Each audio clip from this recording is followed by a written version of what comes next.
He's Chase Sr., I'm Harrison Graham. College football now here by Chat Sports. The Duke Blue Devils are looking for a new head football coach after David Cutcliffe and the Blue Devils decided to part ways after 14 seasons. Quite a run for Cutcliffe at Duke, considering what type of program you're dealing with here. This is a tough program to win at, one of the better quarterback whisperers in his time, but program had gotten stale over the last 3 years. He's approaching 70 years old now, so it seemed like a good time to make a split. Chase, it takes the right coach to win at Duke.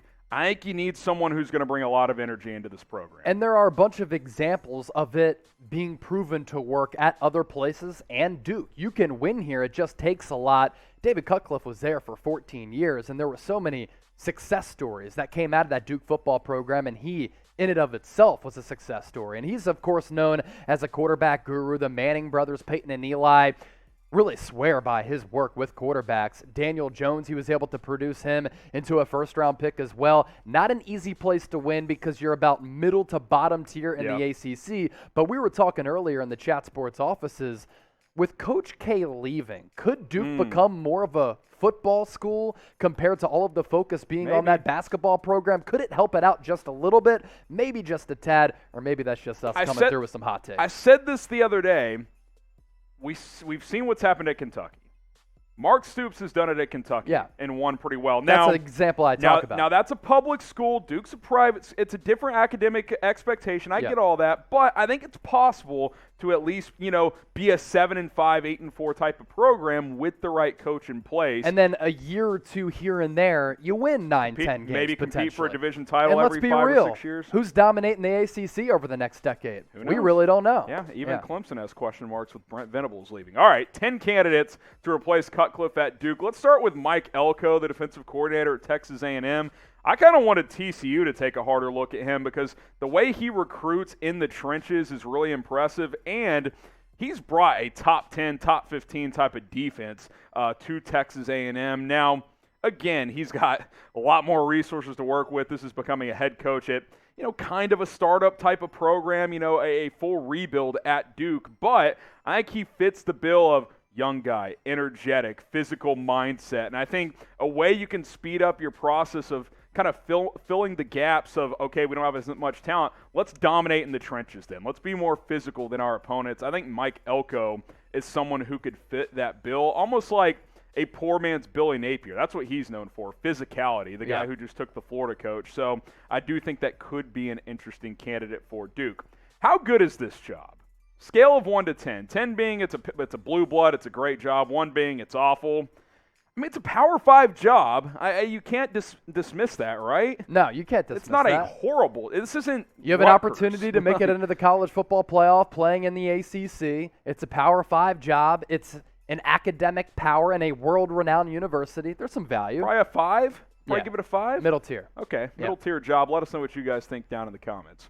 How about Gary Patterson? I think this type of job, Virginia, these jobs that are middle-tier Power 5, if you want to try and maximize them, I think GP's pretty good at that. I mean, he helped TCU navigate through 4 different conferences in 20 years, had them on the verge of the college football playoff in 2014. There's rumblings maybe he's going to take an analyst job at Texas. I think that's weird, but it could happen. If he wants to be a head coach in this cycle, kind of feels like this type of job is what it's going to be, right? If we're talking about Duke needing a rebuild, Gary Patterson did that with TCU over the span of 2 decades. And what he was able to do in that span at Fort Worth was tremendous. And also, I don't think the money for this job is going to be all that bad either. As of last year, David Cutcliffe was making a little less than $3 million. The expectation, according to some sources, is that they're going to offer the next head coach around $3 million. So $3 million coming off the TCU gig in which you rebuilt them and really brought them up from being nothing into a power in the Big 12 was impressive.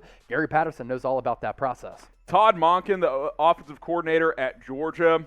I'm not going to overreact to what happened in the SEC championship game, but look, he's been in the mix for NFL jobs in the past. He's a smart offensive mind. Like Cutcliffe, incorporates a lot of pro-style concepts into his offense. So that could be appealing for quarterbacks in recruiting. Like, hey, you're being under-recruited, come here. I've coached in the NFL. I've coached at a major SEC program. I will help develop you and give you a chance at the NFL if you develop properly and play at a high level. I'm fascinated and interested to see which route Duke goes. Do they go after a young hotshot candidate who might only be there for 5 years, but in those 5 years can put the rebuilding process at a fast clip, bring them back, and then probably leave for a better job in the future? Or do you want to go after a long-time, older, more tenured offensive coordinator or a former head coach? That's kind of the ladder that Gary Patterson and Todd Monken fit, whereas Mike Elko, he's in his mid-40s. He's a little bit younger. I also like his experience, too. A&M,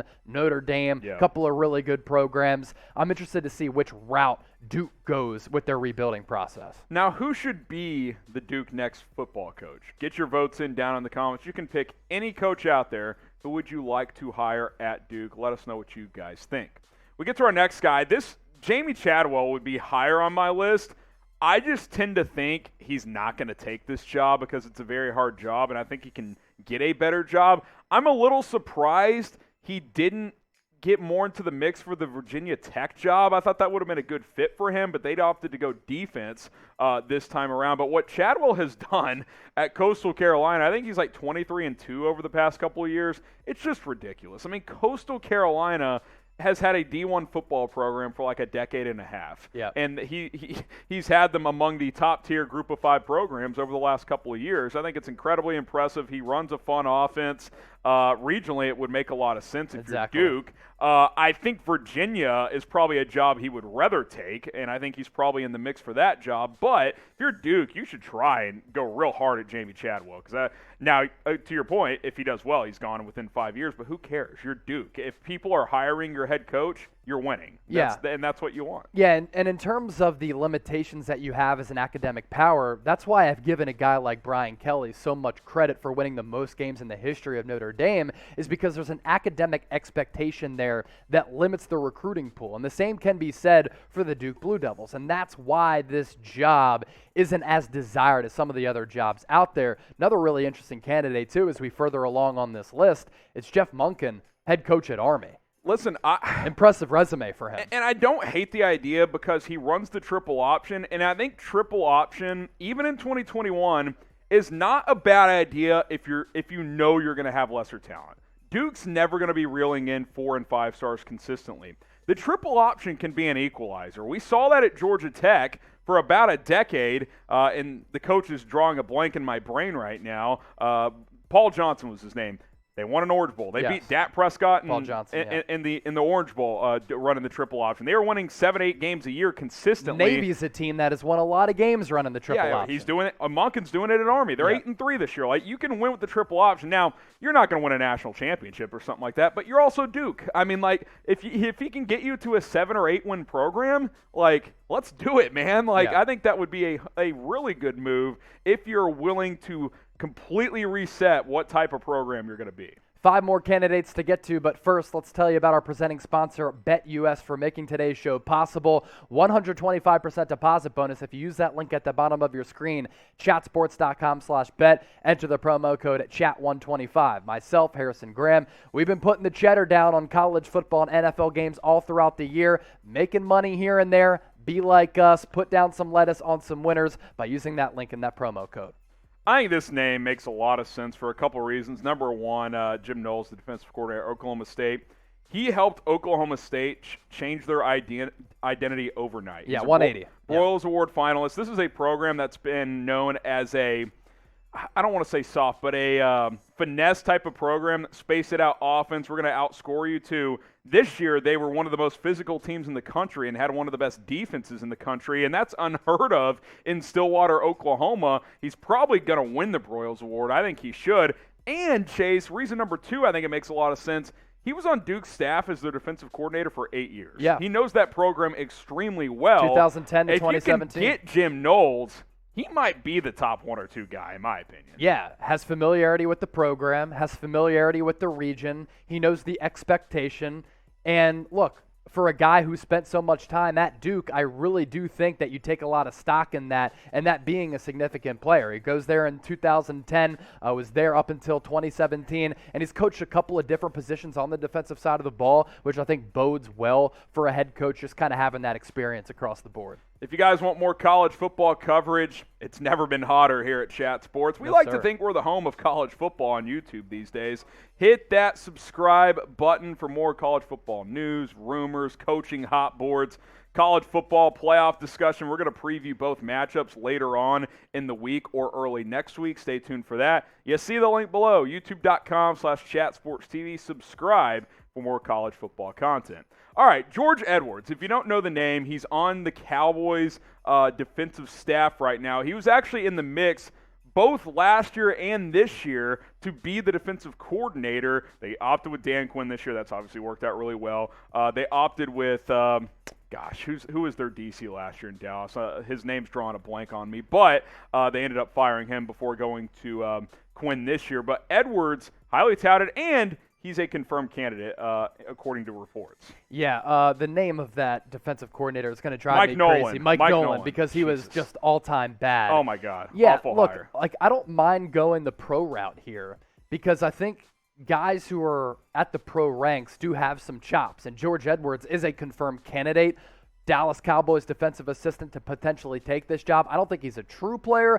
I'd more so think that the guys that we have in those one through three spots are more realistic. How about this one? Steve Spurrier Jr., wide receivers coach, outside receivers coach at Mississippi State. He's actually already interviewed for the job. So if you've interviewed, you're firmly in the mix. And you know, when your dad's Steve Spurrier, you're going to get opportunities. You look at a guy like Shane Beamer, who coached at Oklahoma for a while, gets the South Carolina job. Steve Spurrier Jr. is probably going to get one of these jobs at some point, Chase. Maybe a job like Duke is a good opportunity. And this goes back to that original point that I had made. Are you going to go with a young, up-and-coming coach? You're going to go with a more tenured guy, like some of the other guys on this list. Steve Spurrier would fit that prior category of going with a guy who's a little bit younger, obviously has a lot of experience. The pedigree is certainly there because his pops is one of the greatest college football coaches in the history of the sport.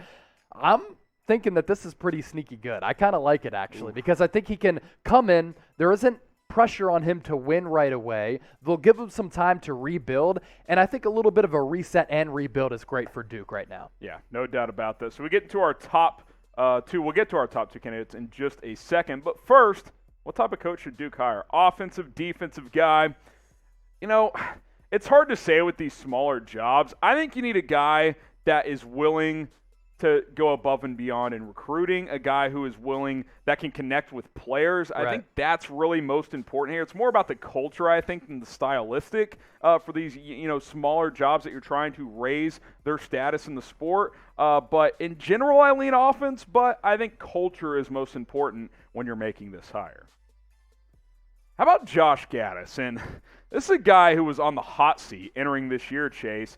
Comes from Alabama to Michigan. Speed and space. We're going to score 50 points a game. Well, that never really worked out with that type of spread-it out offense. Well, this year, they've kind of shifted their mentality back to more of a Harbaugh mentality, who, of course, is the Michigan head coach, of physical, run the football. We're going to, hit you in the mouth with our offensive line. And he's been able to help adjust that offense, and he's got help Michigan got to be in the college football playoff here, Chase. One of the most important traits for a head coach, in my opinion, is adaptability. How do you adjust along the way? You identify your personnel, and you try to design a scheme and a system that's catered to their strengths. And if it doesn't work, then you got to change up and switch up and pivot. That's what Josh Gattis has been able to do. Like him, 37 years old. He's young. He's got that young, exuberant energy. He grew up in the area, played his high school ball in Durham before starring at defensive back for Wake Forest. So he grew up in the area, has some ACC ties as well. Prime candidate for us.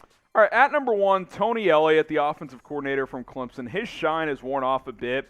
Couple of reasons that I think he should be in the mix. Number one, he's also interviewed. Number two, if he doesn't get a job in this cycle and that offense struggles again next year, when's he going to get a head coaching gig? He interviewed for TCU. He didn't emerge as a top candidate there. He's in the mix for Virginia as well. If you're Elliott, I think you have to look at this as an opportunity. Like, Yeah, I believe in my abilities for the Clemson offense to bounce back next year. But if it doesn't, is he all of a sudden on the hot seat at Clemson, who already just lost their DC? If things don't go well next year, Dabo might just say, "Look, let's just hit the reset button here, get a new OC, get a new DC, and start from scratch."